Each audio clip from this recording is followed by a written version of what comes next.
ভাজি করার সময়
ভিউয়ার্স হয়ে গেল পটল দিয়ে আর ডিম দিয়ে মজাদার একটা রেসিপি।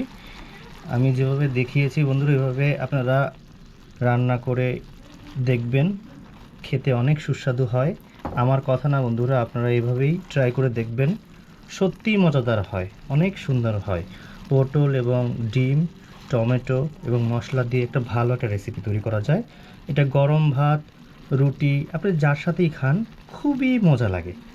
ভিডিওটি ভালো লাগলে একটা লাইক করবেন, কমেন্ট করবেন এবং চ্যানেলটি সাবস্ক্রাইব করবেন। আর সবাই আমার জন্য দোয়া করবেন। আশা করি সবাই ভালো থাকবেন। আল্লাহ হাফেজ। আবার দেখা হবে অন্য কোনো রেসিপিতে।